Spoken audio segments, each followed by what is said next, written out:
Olá, estamos de volta com o Panorama Político.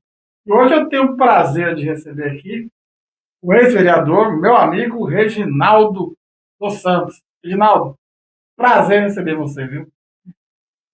Prazer é todo meu, Lucas Perrone, estar aqui nesse espaço, esse espaço que debate, discute Rondonópolis, esse espaço que discute e debate a política do nosso município, do nosso estado, do nosso país. Reginaldo, você foi eleito vereador pela primeira vez em 2004, é isso, né? 2008. 2008. E foi vereador de situação, vereador de oposição em um dado momento. E aí, na última legislatura, você foi líder do prefeito Zé do Pátio. Muita gente diz que você foi um líder muito fiel ao Zé do Pátio. Mas, por outro lado, fiel, mas sempre pontuando, né? Lucas, eu tive a satisfação de estar vereador pela minha querida Rondonópolis por 4 mandatos, né? E buscando sempre trabalhar em prol da sociedade, cobrando, fiscalizando, ao mesmo tempo aproximando a sociedade e os bairros do poder público, né? Você perguntou aí sobre a questão do Zé do Pátio, eu aprendi e aprendo que na política você tem que ter grupo, né? Você tem que ter... Meu primeiro mandato, eu fui eleito ali junto com o grupo do Percival, onde que o Percival não lançou nenhum candidato a prefeito, o nosso partido saiu sem cabeça, na verdade, uma eleição polêmica, praticamente 90% do grupo apoiou o Adilto, e certo? Você, eu acho que foi o Eduardo. Eu e o Eduardo Vergetti, nós apoiamos na época o Zé do Pátio, certo? Naquele momento ali nós viemos com uma bandeira de luta. Servidor, principalmente. Uma bandeira de luta, seja do servidor público, seja dos bairros da grande Vila Operária. Nós tínhamos um comércio que praticamente era Amazonas e a Marechal Rondon, e a gente percebia que os bairros, ele precisava chegar ao serviço público, chegar ao comércio. E também naquele momento tinha aquela onda da emancipação da grande Vila Operária, estava naquele finalzinho. E eu acredito... Antônio Chaves. Né? Antônio Chaves, Maneco, e eu acreditava que, na verdade, a comunidade da grande Vila Operária tinha razão. Por que a Vila Operária queria emancipar? Eu fui compreender, entender, totalmente isolada. E nós entramos uma bandeira de luta, em vez de dividir, por que não juntar? Por que não fazer uma ponte? Por que não levar o serviço público para os bairros? E nós entramos com uma bandeira de luta de trazer para os bairros banco e lotérica. E graças a Deus a gente conseguiu isso no nosso primeiro mandato. Eu agradeço muito ao senador que sucedeu o Jonas Pinheiro, o Gilberto Geller. Agradeço muito ao Gilberto Geller. Na época, o Vanzelli era assessor dele. E eu tive a satisfação de ir em Brasília.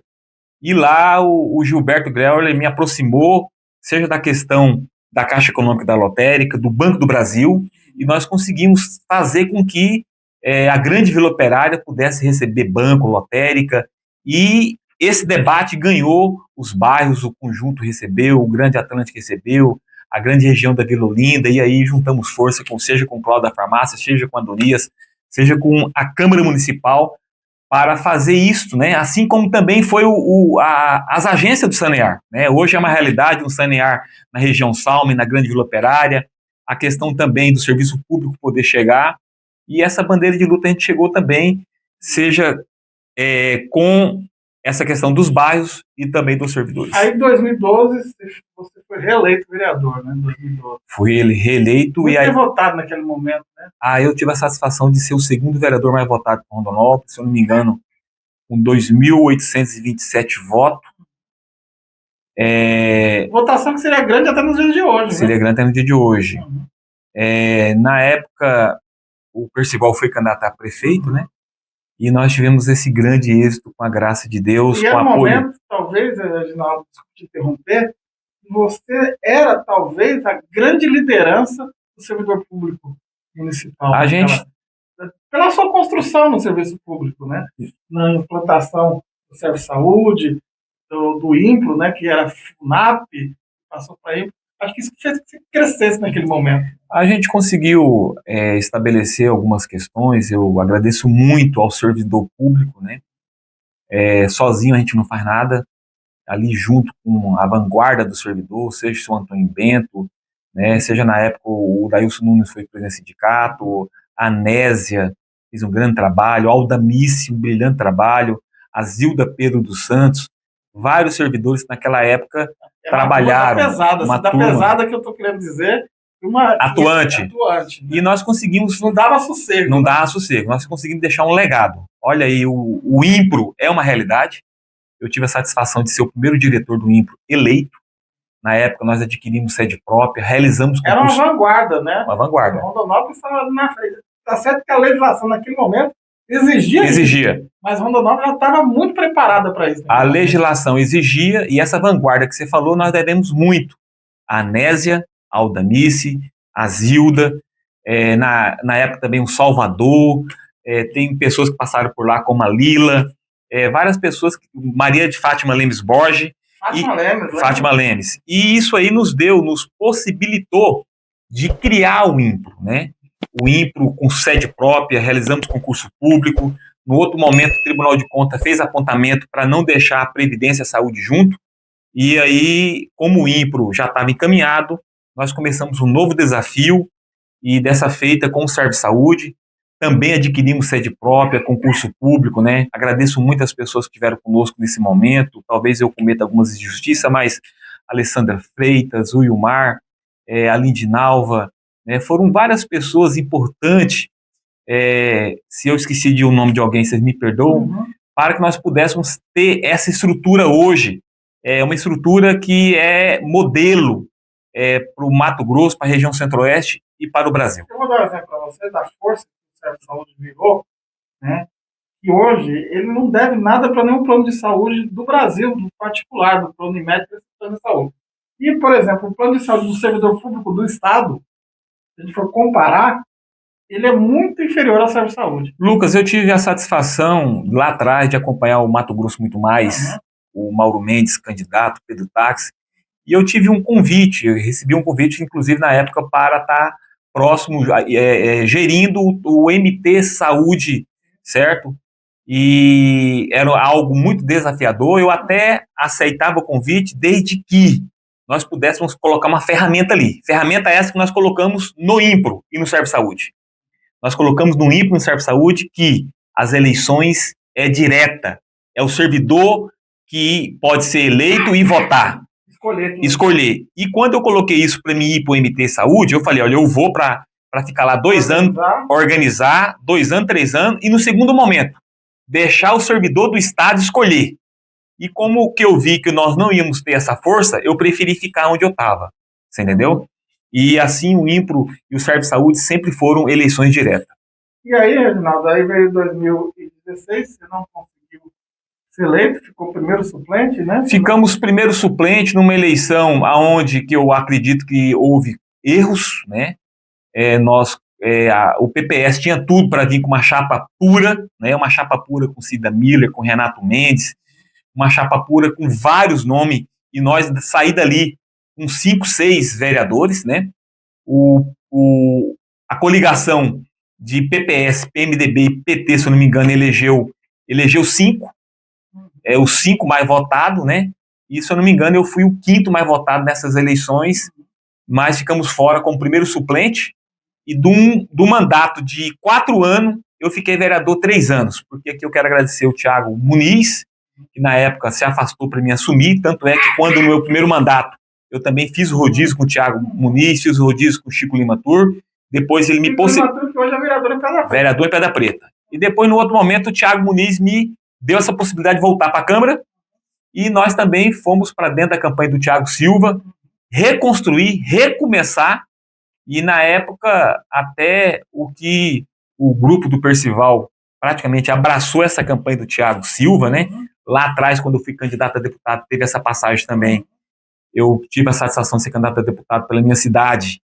2014, né? Saindo das urnas aí praticamente com 10.500 votos. Lembrando que o mais votado de Rondonópolis, em Rondonópolis, foi o Zé do Pátio, se não me engano. Zé do Pátio, se eu não me engano, teve 12 mil votos, e eu e Ninim praticamente empatamos ali. Essa eleição nós tivemos um problema político interno do nosso grupo, né? Nosso grupo, muitas pessoas eram próximas ao Ebrahim, não pôde caminhar comigo, né? Nosso grupo tinha vereadores que não caminhou comigo, pessoas que tinham mandato não caminharam comigo, mas eu agradeço muito a militância, que na época me possibilitou a ter aproximadamente 11.500 votos. Eu me senti, fazer uma brincadeira aqui, aos torcedores do Vasco da Gama, o Vasco da Gama fica muito como vice, né? Eu me senti igual o Vasco da Gama. Eu fui jogou como nunca e perdeu como sempre. O Chico Galindo, especialista em montar uma chapinha, montou a chapinha para o neto dele ganhar, o Galindo Neto. E na época o Galindo Neto teve 8.000 votos, né? Nós tivemos, no geral, se eu não me engano, foi 11.000 votos, e fomos o mais votado, mas não deu legenda. Igual aconteceu com o Dante Oliveira para federal. Agora há pouco com a Rosa Neide. Com a Rosa Neide, com a dona Neuma. Mas a gente tem que compreender no outro momento. Não era o momento. Talvez. Não era o momento. Mas no outro momento nós voltamos para a Câmara como vereador 2020 já foi com essa eleição do Thiago Silva. Em 2020, Reginaldo assume a Câmara e vira líder do Zé do Pátio. Certo. Como que foi essa decisão? Então, a gente vinha ali de um grupo do Percival, eu nunca fui de ficar com um pé numa canoa e noutra canoa, né? O Percival fechou o ciclo dele, não disputou mais eleições, eu tinha que acompanhar um partido, um grupo político. Naquele momento, nós acompanhamos o Zé do Pátio, uma eleição que o grupo nosso, a gente acreditava que ia fazer de 4 a 5, o Zé do Pátio sempre falava que fazia 6, fez 6, eu fui o 6º mais votado. Infelizmente perdemos um grande líder, que é o companheiro Juari Miranda, né?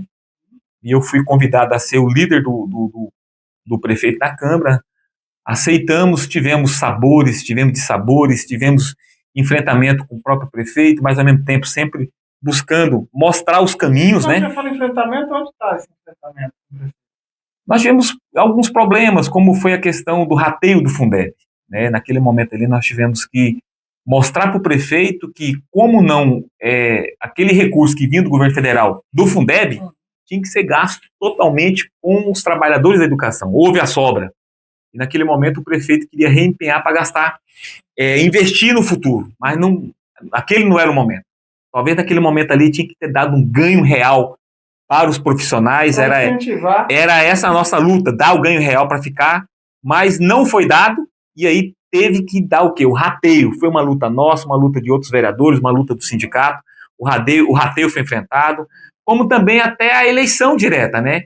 Naquele momento ali, na época, nós tivemos que apoiar o próprio Roberto pro IMPRO. Teve um momento que o prefeito entendia que não tinha que dar posse para ele, mas nós temos que apoiar a democracia. E assim, você foi um dos defensores da eleição, né? Da eleição do Roberto Carlos, com certeza. Da eleição direta. Da eleição direta. Porque lá atrás, no FUNAP, era a lista tríplice. Essa questão de ter uma eleição foi algo que nós defendemos. Então, era algo que nós tínhamos que continuar defendendo. Assim como foi a eleição também do Serviço Saúde, que houveram outros nomes que o prefeito quis apoiar, e nós acreditamos que esse apoiamento tinha que vir direto do servidor público. Exato. Reginaldo, aí em 2024 você não se reelegeu, mas você continua no serviço público. Né? Continuei no serviço público, tem coisas... Eu acredito que algumas bandeiras de luta nossa estão cravadas até hoje lá, tá? Que é a questão do adicional tempo de serviço dos servidores. É algo que nós cravamos na lei orgânica. Teve um momento que tinha suprimido, e foi um momento que nós conseguimos amarrar. Eu quero agradecer muito, na época, ao presidente da Câmara, vereador Fulô, que confiou a mim construir essa emenda dentro da lei orgânica. Está amarrado o adicional tempo de serviço do servidor, ninguém tira, né? Assim como também ao próprio prefeito Zé do Pátio, na época do governo federal passado, taxando o aposentado. Observa que os trabalhadores do Estado contribuem para a Previdência. O Mauro Mendes cobrou a Previdência dos trabalhadores do Estado, do aposentado. Nós conseguimos mostrar para o prefeito Zé do Pátio que era possível uma saída. Hoje, os trabalhadores do município de Rondonópolis que aposenta não contribuem com a Previdência. Aqueles que ganham até o teto do INSS, se eu não me engano, os que ganham de 8.000 para trás não contribuem com nada, e quem ganha acima desse teto paga somente a diferença. Para encerrar, Reginaldo, você é um ser político, né? Você é nascido na política, criado na política e vive na política. Apesar de estar sem mandato, você é um ser político. Qual que é o futuro político do Reginaldo? Eu acredito que, primeiro, teve os desfechos das eleições, né? Uma administração que tinha boa avaliação, mas naquele momento a sociedade entendeu que tinha que mudar a maneira de administrar a cidade. A gente acredita que Rondonópolis é uma cidade que evoluiu muito na questão do saneamento básico, na questão da coleta seletiva de lixo, na questão da iluminação pública, nas construções, né, tanto de creche quanto de posto de saúde, mas a sociedade queria algo novo. Primeiro, a gente tem que acreditar que essa gestão vai dar certo. Eu acredito que essa gestão vai dar certo, eu preciso remar junto com a nossa cidade, acredito que a sociedade apostou no novo, a gente quer acreditar que a nossa cidade vai melhorar diante do que está, né? E o futuro a gente entrega a Deus. Pretende disputar mais eleição? Lucas, a gente nunca pode dizer que dessa água não bebo, né? Eu praticamente com 49 anos, vou 50 esse ano, certo? Tá novo ainda. O futuro, a gente pertence a Deus, mas eu vejo que nós temos que tentar eleger um governador de Rondonópolis, né? Nós tivemos o Mauro Mendes, que foi um brilhante governador para Cuiabá e para a Baixada Cuiabana e para o Nortão. Um governador que eu vejo que, proporcionalmente, o que o Estado arrecadou, o que tem nos cofres públicos hoje, o que tem no Estado de dinheiro guardado, proporcionalmente ele trouxe pouco para Rondonópolis, entregou pouco. Ah, mas trouxe alguns asfaltos aí, trouxe, graças à bandeira de luta do deputado Nininho, certo? A educação, algumas escolas reformou, como foi Manuel Pinheiro, mas o Adolfo está aí travado, certo? E houve a luta do redimensionamento, então está plantada aí para se construir uma nova escola do Unibaldo que municipalizou, tem 5 escolas que vai reformar, é fruto do redimensionamento, como é a escola Carlos Pereira Barbosa, mas o governador Mauro Mendes deixou muito a desejar em relação à saúde. Olha o nosso hospital regional, nós sempre cobramos a questão do regional, a questão da duplicação do anel viário. Então eu vejo que o Mauro Mendes foi um grande governador para o Mato Grosso, para Cuiabá, para a Baixada Cuiabana, mas para a região sudeste e para Rondonópolis, até hoje ele não entregou. Eu quero acreditar numa articulação do novo prefeito Cláudio Ferreira, que o Mauro Mendes possa olhar para Rondonópolis da maneira que não olhou, tá? Possa vir aí estar dando essa contribuição. Quando a sociedade elegeu o Cláudio elegeu aquele compromisso da tarifa de ônibus de R$1, eu acredito que nós vamos ter, já diminuiu, a questão das trincheiras, a questão dos viadutos, a nova UPA, e é aí que o governador tem que entrar, porque até hoje, até o momento, proporcionalmente, o investimento que Cuiabá recebeu, Rondonópolis recebeu bem menos. Você já conversou com o Cláudio, depois daquilo que você elegeu? O Cláudio, todos sabem, é meu primo de sangue, né? A gente conversa, já dialogamos, temos aproximação, entendeu? E eu vejo que Rondonópolis está num momento bom e a gente tem que não torcer, orar, porque orar, acreditar que vai dar certo. Com a graça e a fé de Deus, Rondonópolis, ela já é uma cidade geograficamente bem posicionada, com a 163, 364. Rondonópolis avançou muito desde lá. Rosalvo Farias, o primeiro prefeito nomeado, Daniel Martins Moura, eleito, Cardinal, Candinho, seja Bezerra, Lutero Lopes, de Bezerra para cá, você deixa comigo. Hélio Garcia, Zanete Cardinal, aí vem Cândido Borges Leal Júnior, certo. Walter de Souza Oliceia, Bezerra, Fausto Farias, Barreto, Hermílio J. Barreto, Bezerra de novo, Rogério Salles, Alberto, Percival, Adilton, Ananias, Zé do Pátio, Ananias, Zé do Pátio e agora Zé do Pátio e Cláudio Ferreira. Então, assim, eu acredito que cada um contribuiu, né? Rondonópolis hoje não tem o problema que Tangará tem de esgoto, saneamento básico. O problema é que Cuiabá Cuiabá fede, Cuiabá tem problema com esgoto, Cuiabá, Várzea Grande tem problema com água, esses problemas Rondonópolis não tem. Então, assim, é o momento agora do que o Cláudio colocou no seu plano de governo. Essa questão do Sátiro de Castilho dessa lista de prefeitos de Rondonópolis, eu sei de cor todos os prefeitos de Rondonópolis, desde o primeiro, e aí eu fiz uma dobradinha aqui com o Reginaldo. Então é o momento do prefeito organizar o que está no plano de governo dele, que é cuidar da entrada da cidade, certo? Melhorar o paisagismo, a manutenção, não deixar faltar medicamento, a nova UPA, o novo SEADAS, as trincheiras. É um novo momento que Rondonópolis está e a gente tem que acreditar e pedir a Deus que essa cidade... temos um grande desafio, que é o prosseguimento dos trilhos, que nós não podemos... O que vai ser daqui para frente, né? Não podemos ser egoístas, os trilhos tinham que ir. E vai mesmo. E daqui para frente nós precisamos o quê? Pegar esse grão in natura, que exporta para fora, esse grão in natura, ele fazer com que Rondonópolis vire uma potência da indústria, industrializar, seja a soja, seja o couro, aqui na cidade. Rondonópolis precisa olhar para essa questão da industrialização. Rondonópolis é uma cidade muito pujante na educação, na terceirização dos serviços, né? E ser também a rainha do algodão, a rainha do que era a cidade do futuro, é a cidade do presente, é a cidade capital do Trimião, ser a capital da indústria da região sudeste e do nosso Mato Grosso. Como seu primo diz, a cidade das iguanas, só para a gente completar. Renato, queria agradecer a sua presença, dizer que esse espaço está sempre aberto aqui para você. Eu que agradeço, Lucas, a esse espaço e com certeza essa pujança de Rondonópolis vai continuar crescendo e, como eu disse, a cidade que era considerada a cidade do futuro, hoje é uma cidade do presente, né? Uma cidade que está pronta, preparada para grandes desafios.